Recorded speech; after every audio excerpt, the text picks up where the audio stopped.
Back here in our pregame show with Zach Thornton. Zach, yesterday's a really rare situation where you have a rain delay of 2 hours, 43 minutes. Just take us through your mindset going into a start like that when you have a delay of that long. Yeah, I'm obviously going through my natural progression of the day, just getting ready for, 6:35 start time, and then all of a sudden at 6 o'clock we had learned that we're getting pushed back, so luckily I hadn't made it too far in my activation stage and all that, so we knew the rain was going to come and be here and probably till 9 o'clock or so we knew it was going to be a late game, and we knew we were probably going to try to get it in, so I tried to stay locked in, but it's hard to stay locked in, but it was easier when our teammates were having fun in the clubhouse. Takes the mind off things a little bit. Yeah, what do you do for those 2+ hours until you go out there to start your warm-up? I'll let Jacob Reimer describe what he was doing in the dugout or in the clubhouse during the rain delay at another time, but we were having fun in the clubhouse. So I know some starting pitchers on their start day, they don't want anyone to talk to them. But in that situation, are you that guy on a normal day, or you're just normal? You want people to talk to you? Yeah, I mean, I try not to take myself too seriously. I like to talk to people every day, so it's nothing new on my pitching days. Gotcha, and we can talk about Reimer off the air maybe. Zach, 2 starts into the season. How would you assess where you're at right now? I feel like I'm in a good spot. I've dodged some cold days, so I've got two beautiful outings so far, which is nice to be up here in the early spring. But no, I feel like I'm in a good spot. Body feels really good.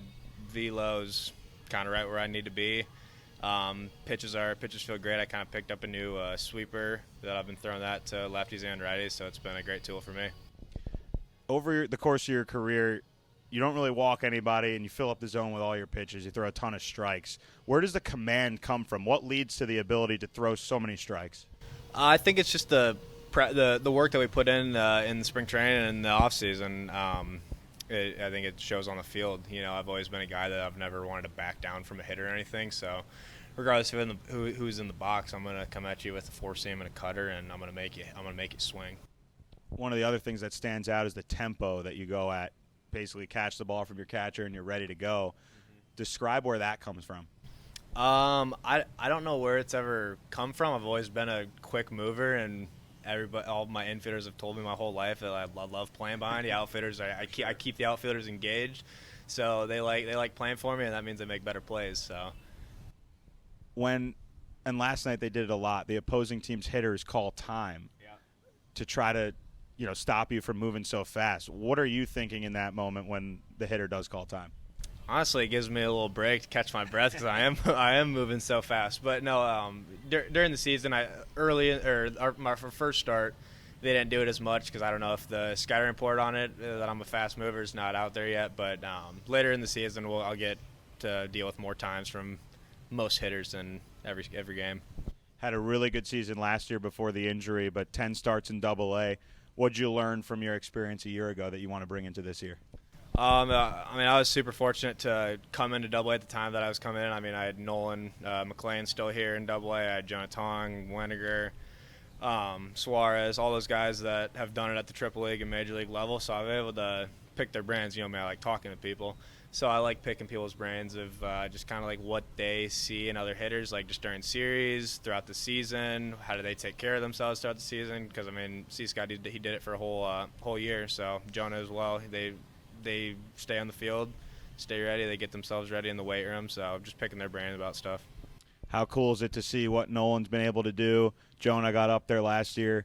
Dan McKinney as well. What is that like for you and to hope to be there soon as well? Yeah, I'm super proud of those guys. Coming in with Nolan and then Dan being the first pitching coach that I had here, and Jonah, him and I always being teased on the last names. We're always by each other in the spring training locker room. So great relationships with every one of those guys, but I'm just so proud of them. And then I think the Mets are doing a really, really good job of kind of promoting like McKinney. And then Gilbert Gomez is the first base coach. I think they're doing a really good job of making us more comfortable when eventually we do get called up there. So I think they're just making it just a much smoother process for the prospects other than what it was in like the olden days where it's kind of like a hazing situation when you get up there. I think they're doing it the right way and kind of making everybody comfortable when they get up there. Last one for you. Will Watson tonight. Jonathan Santucci's in this rotation. R.J. Gordon will come back at some point, and Brendan Girton. All of you guys are quote-unquote top 30 prospects. What's it like to just be surrounded by so much talent day in and day out and to have a really close relationship with those guys too?